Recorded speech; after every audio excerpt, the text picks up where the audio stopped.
samjana chom nungsibana samlangini lokthuk lokoi leitana nangbu thamoida thamlabani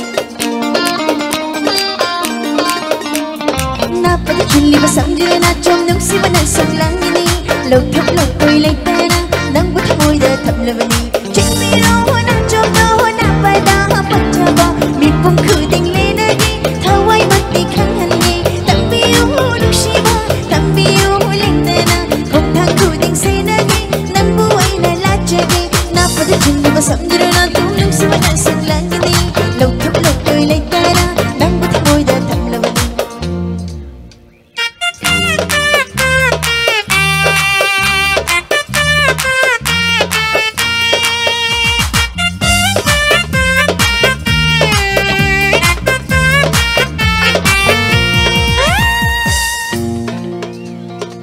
Pupal bilayrani wasak sitti mamomi thamoy ginuksi zeta del bisen bilayrani ya bye bye bilam yomi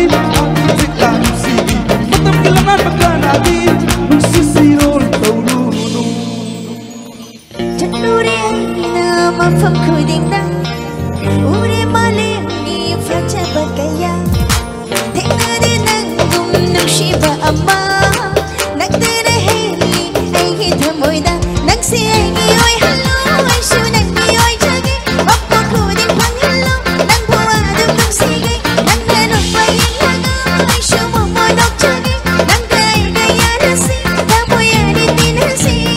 chimiro na chom do na pada pachaba mipum khuding lenagi thawai matti khanghanni tambiu nungshiba tambiu leitana khokthang khuding senagi nangbu ai la lachagi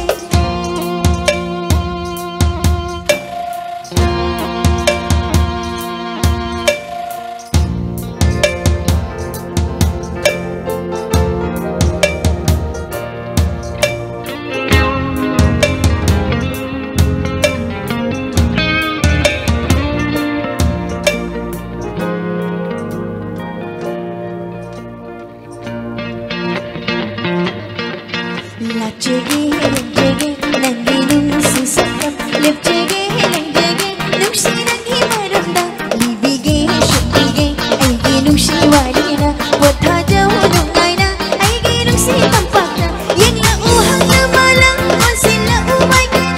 amoy anigi nungsi masasay na miramu asak ba umalwa pa humla una mi badam ninja hausen na tamoy anigi maranda chimiro na chom do na pada pachaba mipum khuding lenagi nangbu ai la lachagi tambiu nungshiba tambiu leitana khokthang khuding senagi thawai matti khanghanni napada chulliba samjana chom nungsibana samlangini lokthuk lokoi leitana nangbu thamoida thamlabani lokthuk lokoi leitana nangbu thamoida thamlabani